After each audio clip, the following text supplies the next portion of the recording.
میں ایک ایسی لڑکی تھی جس کی شادی ہو کر 2 سال ہو چکے تھے۔ میں بہت ہی زیادہ خوش تھی اور اللہ نے مجھے اولاد کی نعمت سے بھی نواز دیا تھا۔ اس سے بڑی میرے اوپر اللہ کی نعمت اور کیا ہو سکتی تھی۔ میری زندگی میں ایسی خوشی بہت ہی منتوں اور مرادوں کے بعد آئی تھی۔ میں نے اللہ سے رو رو کر دعا مانگی تھی کہ اللہ مجھے ایسی خوشی دے دے۔ میرے چند رشتہ دار میرے گھر مجھے مبارکباد دینے کے لیے گھر آئے تھے۔ اللہ نے مجھے بیٹی سے نوازا تھا اور میں بہت ہی زیادہ خوشی محسوس کر رہی تھی۔ میرے سبھی رشتہ داروں نے میری بیٹی کے لیے پیارے پیارے تحفے اور کپڑے لے کر آئے تھے۔ اتنے چھوٹے چھوٹے کپڑوں کو دیکھ کر مجھے بہت خوشی محسوس ہو رہی تھی کہ میرے رشتہ داروں نے کتنی محبت سے میری بیٹی کے لیے کپڑے لائے تھے، اور آس پاس میری نظر ادھر ادھر گھوم رہی تھی کہ میرے شوہر کہاں پر ہیں۔ اس کو بھی تو اس خوشی میں شامل ہونا چاہیے تھا نا۔ میرے رشتہ داروں نے میرے شوہر کا پوچھا، وہ اس کو بھی مبارکباد دینا چاہتے تھے۔ پتہ نہیں کہاں غائب ہو گیا تھا، فون بھی نہیں اٹھا رہا تھا، یہ کہاں پہ جا کر بیٹھا تھا، کسی کو کچھ نہیں پتا تھا۔ اب میرا شوہر اچانک کمرے میں آ گیا۔ میرے رشتہ دار بھی کمرے میں ہی موجود تھے، لیکن یہ چپ چاپ کمرے میں آیا، لیکن اس سے سلام دعا بھی نہیں کی۔ اس نے سیدھا میری طرف آیا۔ آج میری بیٹی 7 دن کی ہو چکی تھی۔ اس کا نام میں نے فاطمہ رکھا تھا۔ اپنی بیٹی کو دودھ پلا رہی تھی اور اسے گلے سے لگا کے اسے بہت سارا پیار دے رہی تھی۔ میرا شوہر سلیم اچانک سے میرے آگے بڑھا اور میری بیٹی کو مجھ سے کھینچنے لگا۔ اس کا انداز ایسا تھا کہ جھٹکے سے بچی کو مجھ سے چھین لیا گیا۔ اس کا انداز ایسا نہیں تھا کہ وہ بچی کو پکڑے گا، یعنی کہ مجھ سے چھین رہا تھا اپنی بیٹی کو، اور اس کے بعد اس نے ایسی ایک گھٹیا حرکت کی سب کے سامنے، جسے دیکھ کر ہم سب لوگ ابھی تک اس صدمے میں ہیں کہ یہ سب اس نے کیا کر دیا۔ لیکن 1 سال تقریباً گزر جانے کے بعد مجھے پھر سے یہ خبر ملی تھی۔ مجھے بتایا گیا تھا کہ میری بیٹی کے ساتھ غلط کرنے والے کو آج پھانسی کی سزا ہونے والی ہے، لیکن اس کو پھانسی ہونے سے پہلے اس نے ایک عجیب طرح کی خواہش رکھی ہوئی تھی۔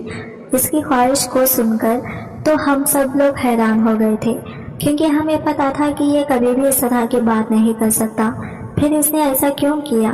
اس نے کہا کہ میری بیٹی کی میں اپنا کمرے میں بیٹھی ہوئی تھی کہ اتنے میں ہی میرا بھائی میرے پاس آیا اور کہنے لگا کہ یہ دیکھے تو اس خبر کو تو دیکھو۔ اس خبر کو دیکھتے ہی میری آنکھوں میں آنسو آ گئے اور میں نے کہا کہ چلو ہمیں انصاف تو مل گیا، لیکن جو مجھ سے کھو گیا وہ تو ہمیں نہیں ملا۔ یہ سن کر تو میرا بھائی کہنے لگا کہ ہاں وہ تو نہیں ملے گا، لیکن انصاف تو ملا ہے نا۔ جب اس کو سزا ہوگی تو باقی لوگوں کے لیے بھی یہ عبرت ہوگی اور باقی لوگ ایسے حرکت کرنے سے بھی ڈریں گے۔ سوچے کتنے جانیں بچ جائیں گی، لیکن میری جان تو مجھ سے دور ہو گئی نا۔ میں نے کہا کہ ہاں باقی جانیں بچ جائیں گی، لیکن میری جان جس کے اندر تھی وہ تو چلی گئی اس دنیا سے۔ وہ کہنے لگا کہ ہم بھی جائیں گے۔ میں نے کہا میں نہیں جانا چاہتی۔ اس نے کہا کہ جائیں گے، ہم کیوں نہیں جائیں گے، یہ انصاف ہمارے لیے ہو رہا ہے، ہم اس انصاف کو دیکھنے ضرور جائیں گے۔ اس نے مجھے تاریخ بتائی اور کہا کہ ہم لوگ جیل میں جائیں گے، ہمیں شاید وہاں پہ کھڑا نہ ہونے دیا جائے گا، لیکن ہم وہاں پہ موجود رہیں گے۔ ہو سکتا ہے اس کے منہ سے آخری چیخ نکلے، میں وہ چیخ سننا چاہتا ہوں۔ میرے بھائی نے بہت نفرت سے کہا تھا، اس کی آنکھوں میں آنسو بھی آ گئے تھے۔ وہ کہنے لگا کہ قسم سے آج بھی مجھے وہ واقعہ نہیں بھولتا ہے، میں ساری زندگی نہیں بھول پاؤں گا۔ ہمیں وہاں ضرور جانا چاہیے اور تم بھی میرے ساتھ چلو گی۔ ہم لوگ جیل کی طرف روانہ ہو گئے۔ میں اب ایسی بن گئی تھی کہ مجھے کچھ بھی محسوس نہیں ہوتا تھا۔ میں جب گاڑی میں بیٹھی تو باہر راستوں کی طرف نہیں دیکھتی تھی۔ مجھے کہیں جانا ہوتا تھا تو میں تیار نہیں ہوتی تھی، ہر وقت روتی رہتی تھی۔ میری زندگی کے اوپر ایک حد بڑا گرہن لگ گیا تھا، اور جس نے یہ سب کچھ کیا گیا تھا آج اسے سزا ملنے والی تھی۔ وہ پھانسی کا مجرم تھا، اسے پھانسی ہونے والی تھی۔ ہم لوگ وہاں پر موجود تھے۔ ہمیں بتایا گیا کہ اس وقت پھانسی ہوگی اور آپ لوگ سائڈ والے کمرے میں بیٹھ سکتے ہیں، اگر مجرم سے ملنا چاہیں تو مل بھی سکتے ہیں، آخری دفعہ ملاقات ہو سکتی ہے۔ میرے بھائی نے کہا کہ ہم سوچ کے بتائیں گے۔ اس نے مجھے کہا کہ کر لیتے ہیں ملاقات، دیکھیں تو صحیح اس کی آنکھوں میں موت کا ڈر ہے یا نہیں۔ میں چپ ہو گئی کیونکہ میں سوچ نہیں پا رہی تھی کہ مجھے ملنا چاہیے یا نہیں۔